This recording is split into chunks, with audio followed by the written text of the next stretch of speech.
The Minecraft movie solves the lore of the Minecraft game. That's right, you may think this is just a movie about Jack Black saying Minecraft words funny. This is a crafting table. Ender pearl. The nether. But in reality, this fever dream holds the key to solving some of Minecraft's unanswered mysteries.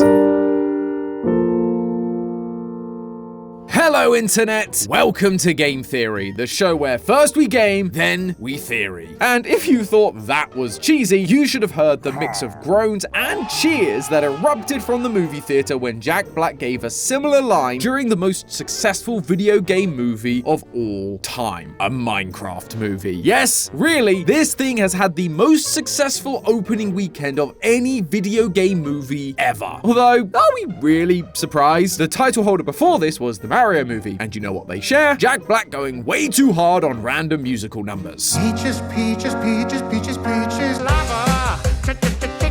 Absolute cinema. But while most people were in the theaters whispering about how ridiculous the movie was or yelling Chicken jockey at the screen, I was sitting there taking notes in the dark like the little Minecraft nerd that I am, looking for the tiniest details to help solve the lore. Don't worry, Lee, I'm not trying to solve the lore of the movie. I'll leave that to you over on Film Theory. I'm talking about using the movie to help solve the lore of the game. Block by block, we've been putting together a complete timeline of the series. How a race of ancient builders from another world came to save the overworld from the piglin, but in doing so accidentally caused the destruction of the overworld and their own race. Normally we're left to figure all of this out by scraping together clues from in-game locations, items, and spawning habits. However, occasionally Mojang descends from the heavens and blesses us with something incredible, a story-driven piece of content. Sometimes it's a spin-off game like Minecraft Legends, sometimes it's a book, and now it's a movie. And just like Minecraft Legends before it, this thing shines a light on three big mysteries that have been plaguing our theories for a while now. But can the movie even be used for lore? It's called a Minecraft movie because it's just one of many possible stories, so it might not even be canon. And that's true. But just like we've been doing with FNAF for years at this point, just because something isn't directly canon doesn't mean it can't help inform us how the rules of this canon world work. Plus, this is also the company that said, "We're not saying that that's exactly what happened, but maybe it did." And that game has proven to be essential to the Minecraft world and its lore. So I'm not gonna look a gift skeleton horse in the mouth. After all, the lore of this game has always been about putting together blocks that initially don't seem like they go together, but when you take a step back, create a beautiful and intricate masterpiece. So friends, grab your flint and steel, because we gotta go to the Nether to explore our first mini theory. Netherwort is more than just a fungus. In case you don't know, Netherwort is a red mushroom-like substance that grows on soul soil and soul sand in the Nether. It's been around since version 1.0. This stuff is a core part of the Minecraft world, and yet it's only now, 14 years after its inclusion, we're finally getting some information about what it truly is. In a Minecraft movie, the piglins are about to enter the overworld to chase down our heroes, but they need to find a way to enter the overworld without turning into zombified piglin. They have accomplished this before in the game's timeline. Nether spreaders, the pollution they create makes the air breathable for the piglins. In Minecraft Legends, the piglins create a structure that pollutes the air and makes it breathable, stopping them from becoming zombified piglins. Kinda like reverse Last of Us. The movie actually borrows a lot of elements directly from Legends, like giant nether portals being powered by a purple cube, heroes being teleported from another world, and Malgosha, the leader of the piglins, basically just being a movie version of the Seer. With that, I expected them to take a similar approach when it came to this zombifying problem, but they didn't. Instead, Malgosha surprised me by handing General Chungus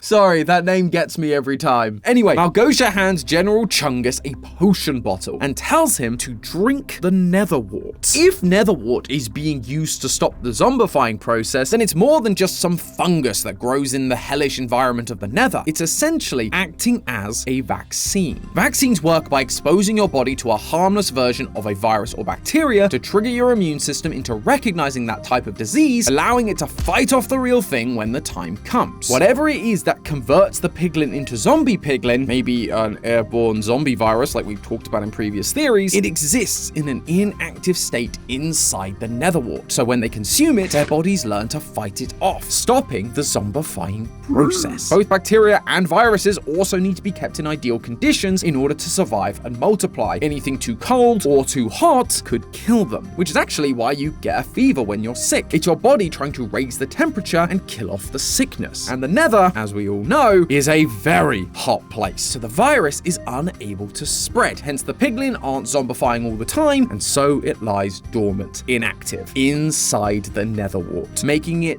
perfect for use as a vaccine. What you might be thinking isn't so perfect is the method of which they take the vaccine. Normally for a vaccine, you go to your doctor and you get a shot. This allows the vaccine to enter via your bloodstream and directly begin its work immunizing you. But these piglin aren't getting shots, they're ingesting the vaccine. Typically, ingesting a vaccine isn't an effective method because your stomach acids can break down and destroy the vaccine before it gets a chance to be absorbed into your bloodstream. Now, there are some vaccines that are ingested orally. The rotavirus vaccine is taken in liquid form, and the typhoid vaccine can be taken as a capsule, just to name a couple. But those are very specific cases that operate differently to most other vaccines. Although that hasn't stopped scientists trying to make all vaccines edible. In fact, in 2021, scientists at UC Riverside began work to create lettuce plants that contained the COVID-19 vaccine. What they discovered is that it basically just becomes a balancing act of how much vaccine the food needs to contain. Some of the vaccine would be destroyed by the stomach acid, but if it has a surplus amount of vaccine within it, then you would still be able to absorb the correct amount. Scientists are also working on breathable versions of those same vaccines, which might be what we're seeing from the nether spreaders in Minecraft Legends. It's just a gaseous version of netherwart spreading through their cumbersome machines. So with them being easily destroyable, I can see why they changed to passing the bottle around. But the best part about both of these methods is that they can be stored at much higher temperatures, unlike normal vaccines that are usually required to be kept around 2 to 8 degrees Celsius or 36 to 46 degrees Fahrenheit, which when you live in a fiery lava-filled hex space like the nether is gonna be pretty useful. But this not only reveals what netherwart is and how it affects piglins, it also shines a light on another key part of the Minecraft world: potions. An important detail you may have noticed is that in the movie, the netherwart is specifically consumed from a potion bottle. When you mix a water bottle and netherwart in Minecraft, you get an awkward potion, which is the foundational ingredient to almost every potion in the game. Once you have an awkward potion, you can add other ingredients to give them effects like night vision, underwater breathing, and fire resistance. But if these awkward potions are acting as a vaccine, that might give a more logical explanation for what exactly these potions really are. They aren't magical items giving you superpowers, they are vaccines designed to heal us and restore us to base levels. There are hundreds and hundreds of vaccines in the world today, and they can help treat a myriad of diseases. Some can stop your lungs from failing, lowering their general capacity. Others can be helped to suppress proteins like myostatin that cause your skeletal muscles to not fully grow. And vaccines like the MMR vaccine reduce the risk of things like corneal scarring and glaucoma, which all affect eyesight. Having a non-compromised lung capacity would allow you to hold your breath for longer, like we see with underwater breathing. Having non-compromised skeletal muscles would make you stronger and faster, like we are when we consume potions of haste, swiftness, and leaping. Having non-compromised eyesight naturally makes your eyesight at night better, just like night vision. Clearly, there's more than just a zombie virus we have to contend with in the overworld. This place is full of bacteria and viruses that are causing us to essentially be working at a deficit the entire time we're playing. When we take a potion, we're not boosting our powers, we're restoring them back to base levels thanks to the immunizing properties of the netherwart vaccine. But of course, just like we see with real vaccines, the effects are only temporary, because these viruses can evolve in a way that your body isn't equipped to handle anymore, which is why you can be offered top-up boosters to help keep you fighting fit. Theory number 2. Steve is not a descendant of the ancient builders. I know, sacrilege. So many of our theories, especially in the early days, came from the idea that Steve was a modern-day descendant of the ancient builder race that once existed in Minecraft. You see, one of the many tricks we've used when deciphering the lore is mob behaviors. Where do they spawn? How do they interact with other mobs? Do they know that if they punch the subscribe button, it'll drop an adorable tiny little subscribe button that they can place anywhere they like? Go on, see for yourselves. It only takes a few hits. 3, 2, 1, bam! Bam! Wait, what are you doing? No, not on me!